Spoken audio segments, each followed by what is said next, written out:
I'm the only one that have enough credit and credibility being around Yella, being that I pulled him off the porch to tell this story. And we all know what the rumors were, this, that, and the other. But like I said, I was there. So I'm going to give y'all the real story. So as far as the rumor y'all heard, it is true. In my opinion, CMR, Cash Money Records, is responsible for Yellaboy's death. And a close affiliate of theirs, who goes by the name of Hot Bezel, is the one who carried out the hit. So Hot Bezel carried out the hit, but this is where the Rico part jumps in. Let's go. Cash Money Records orchestrated the hit on Yellaboy, and Hot Bezel carried the hit out. So some of y'all might say, well, we already heard that, but let me give y'all some receipts. So y'all know years ago we had it popping off the chain. We had the city on lock, having it our way. Eventually we will come to odds with Cash Money because we started seeing money going into their pockets, into their bank account, and seeing stuff that they was buying, and it wasn't adding up to the checks that they was writing to us. They was giving us money, but it wasn't what we deserved. They was giving us kind of on the cool. We was getting what we asked for, but we didn't know better. We wasn't getting what we earned. And later on, down the line, we will find that out in a court battle. So during this time, you know, y'all was doing his thing, but like I said, I pulled Yella off the porch. And pretty much we had a drug habit, but you couldn't tell us that something was wrong with us because we had so much money. And that's one of the most dangerous drug addicts that can exist, is a drug addict with money. One thing is being on drugs and don't have money. That's going to lead you to robbing, stealing, and killing. But when you're a drug addict with money, you don't think nothing wrong with you. You know, we still came outside every day with ballet shoes and polos and jabots and jewelry and fly cars, nice houses, but we had drug habits. And when I say receipts, I mean receipts, because my city can back what I'm saying. As all this going along, we started asking questions about our royalty checks, and you know, tensions begin to rise.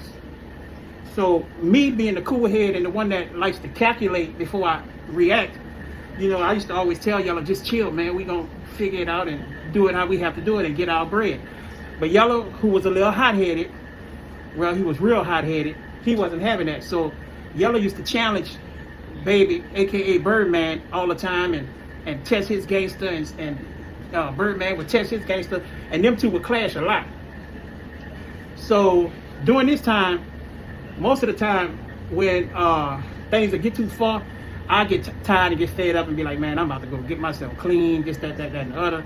And during this time, things had got real heated with us, and I decided that I wanted to go to the rehab and be like, fuck it, man, let me clean myself up. But you asked for that money. And basically they gave it to you. So if y'all would have lost money, aka they would have lost money, would you have taken a smaller cut? No.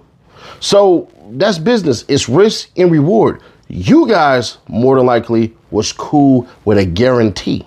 So y'all basically on some stuff where it's like this. Hey, we're going to do this and we're going to get paid and we're going to be good. But the problem with that is it sounds like they might have found out a little bit more or paid a little bit more attention. Let's keep on going. And things had got real heated with Birdman and Yella, and they had a verbal altercation, and Yella took it up on himself and we rode around Birdman house in New Orleans East and shot up a bunch of cars, 3-4 cars. So I got the phone call that he shot up 2 cars, this, that, and the other. And, you know, he kind of was on the move, and we wasn't talking to each other at this time because I was real pissed off with him. So if anybody in my hood know Yella, they would know that he was a mama's boy, the only child, and he had a little greed with him. And his greed would kind of ultimately cost him his life, because Yella had then went behind our back and booked a show at Warren Easton without us. And, you know, Warren Easton was his alumni. So on the night he booked the show at Warren Easton, he went and did the show. And after he did the show, you know, the mark was already on his head. You feel me? So now this where the snake shit come in at. You feel me? So my receipts are that OG Giggity was initially summoned to do it, but to give him a little credit, he didn't want to touch it. But to take that credit right back away from him, he passed that shit on to Hot Beezel. And I'm gonna tell you how I know for sure Hot Beezel pulled it off. So on this night, Yellow used to hang with this little dude, Manfield. Rest in peace, Manfield. Manfield dead right now. After Yellow was shot and killed that night, you know, by me knowing he hang with Manfield, that was the first person that I started looking for to find out what's going on, because I knew for a fact he was with Manfield. So word on the street, Tech looking for Manfield, Tech looking for Manfield. And Manfield was dodging me. So, you know, instead of making my rounds, mind you, I'm just left the rehab, but I done relapsed again. I'm back on dope because my nerves bad and something off. So I finally catch Manfield on 6 and LaSalle by Julio's store, sitting on the ground full of that dope. I run up on him and give him a 2-piece and some fries. Pop, pop, pop, pop, pop. He dodging me for what happened to Yellow. So when I pressed Manfield, Manfield told me, yeah, I was with Yellow, but he picked up Hot Beezel, and Hot Beezel made Yellow put Manfield out the car. Yeah, straight up, real receipts.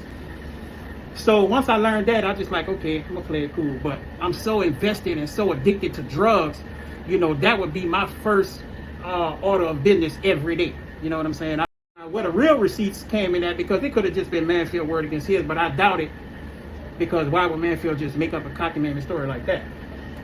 So what made me know for sure that he did pull his snake ass shit off is because a little bit before that, Baby, aka Birdman, brought me to this car dealership out there in New Orleans East on Bullitt. I think it was a Ford, Bond Ford, or if it wasn't that, but it was on Bullitt.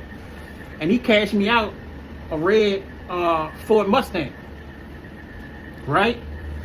So once he cashed me out, he left, so I built a relationship with the salesman. Boom, boom, boom, boom. We got the car, blah, blah, blah, bam.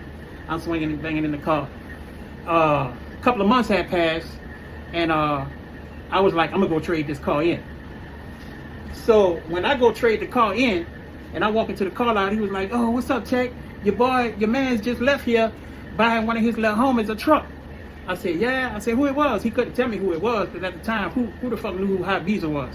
You know what I'm saying? Nobody knew who he was. Remember Hot Beezel? We the ones that put your name in songs.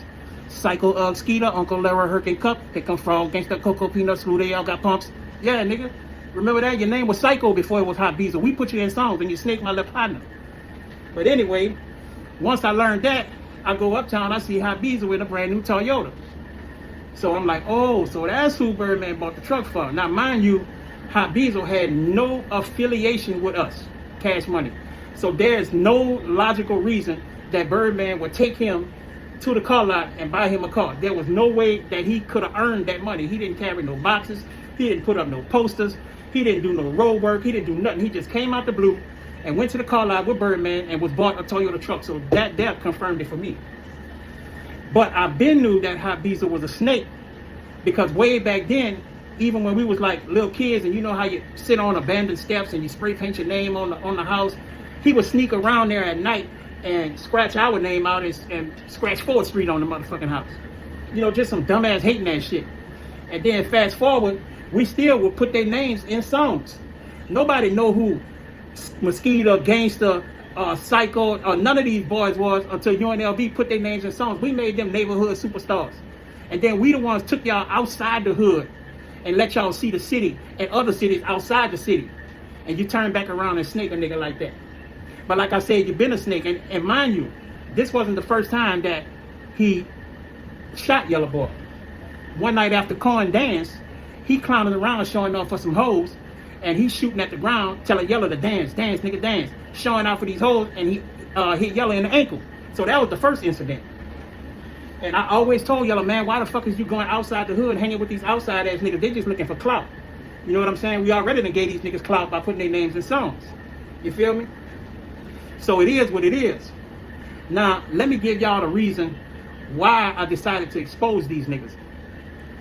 For one, I'm tired of the city the city of New Orleans and every other city holding on to this secret like these niggas, the motherfucking mob or something. Man, fuck them boys. Real talk. I lost a partner. You feel me? They human just like I'm human. You feel me? You know, the city holding on to this shit, these boys, and what pisses me off is y'all let these niggas come in the city and play in y'all face every time they got some kind of event in the city. These niggas show up in the city, gather a bunch of motherfuckers to come hang around them to make them look good.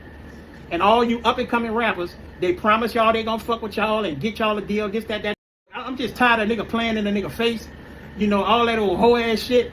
And I'ma hold you niggas accountable, man. You dig what I'm saying? I'm holding you niggas accountable. Y'all responsible for my nigga debt. And I ain't gonna let you niggas keep sliding like y'all ain't do nothing, like y'all such good guys. Y'all ain't no motherfucking good guys. Y'all niggas some fucking snakes. Straight up, y'all some motherfucking snakes. You dig what I'm saying? So let me get this straight. He goes street, Birdman goes street, and y'all didn't really care. Like, this got the smell of he did it to himself. And that's why y'all ain't care in the beginning. If it's war, it's war. But when somebody don't listen, it's their war. If it's a bag on somebody's head and the first person that they call don't do it, they can reference somebody else or just say it's the next one up. Or some people will probably hear it and be like, yeah, bro.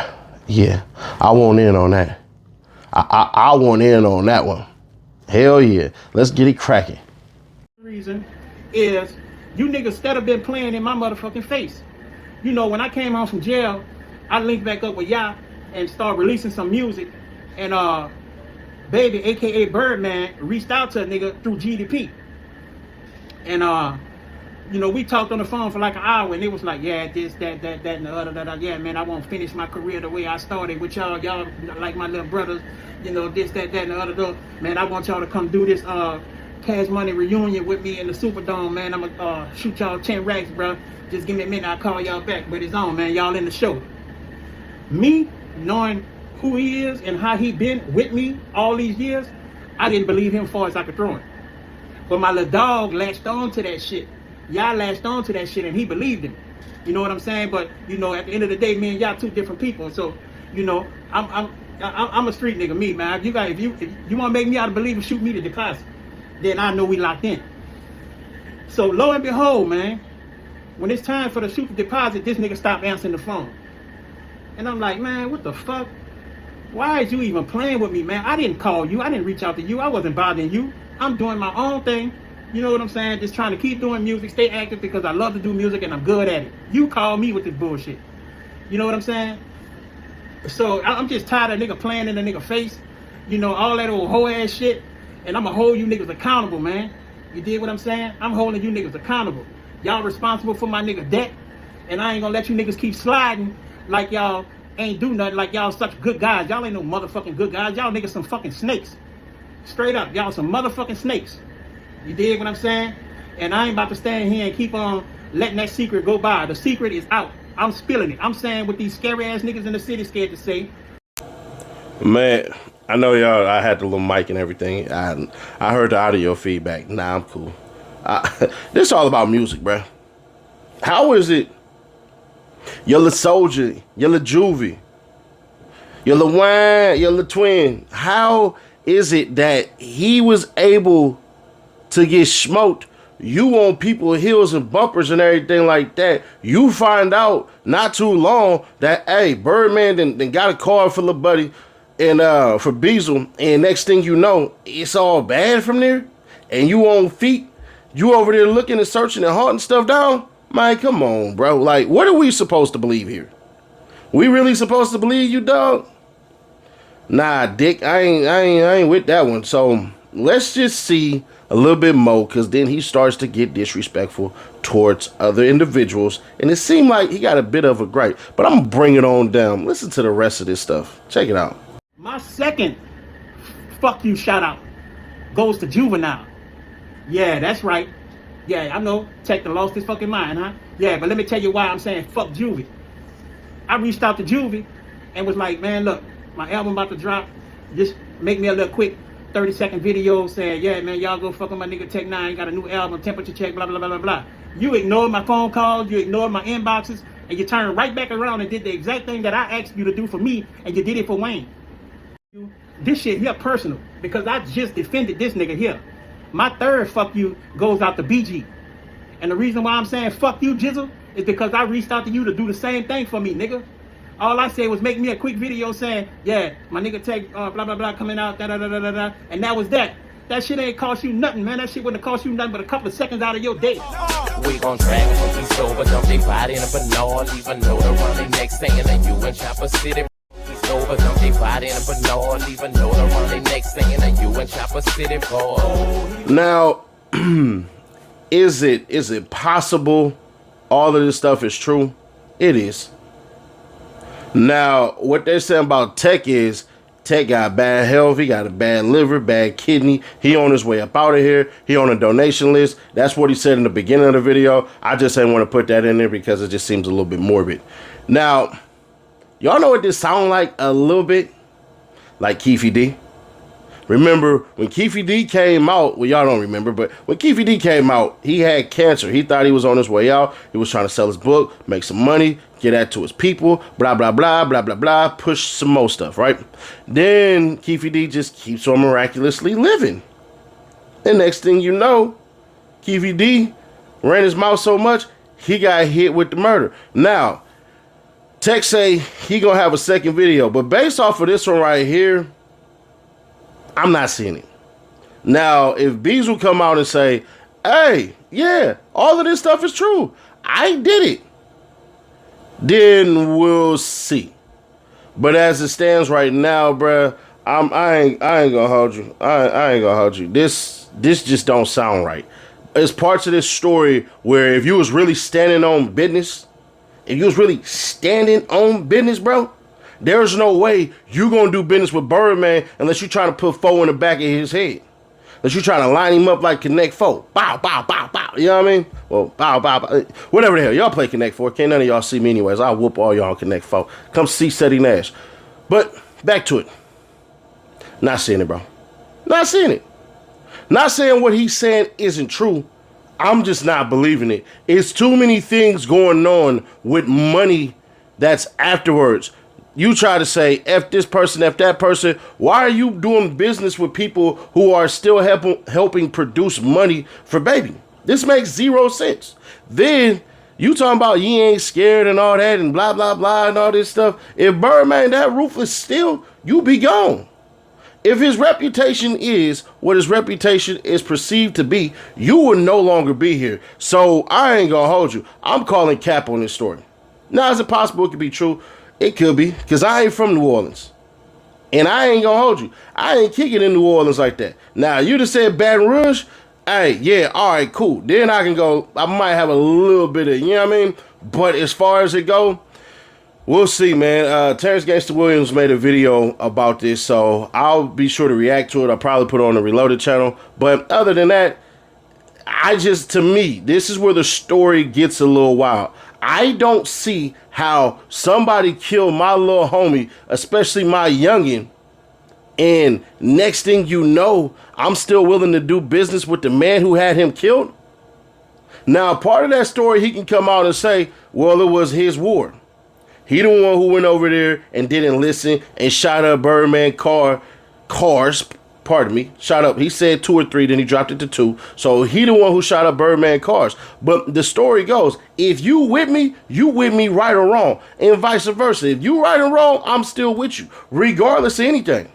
Everybody has a story of where their homeboy was dead ass wrong, and they still had to back them up. And then when they get around them, then that's when they start chastising them and telling them about how wrong it is. But y'all let me know if y'all believe this. We got a T Grizzly video that just dropped, man. It is what it is. So, hey, I'm not and there's people in the comments talking about, oh, Seti Nash, this police is hell. The police already wrapped up their research, already did what they did. Ain't nothing I can do to add fuel to the fire. So, hey, it is what it is. Share to keep your people aware. Subscribe, turn on the bell to notify, and I will catch y'all in the next one.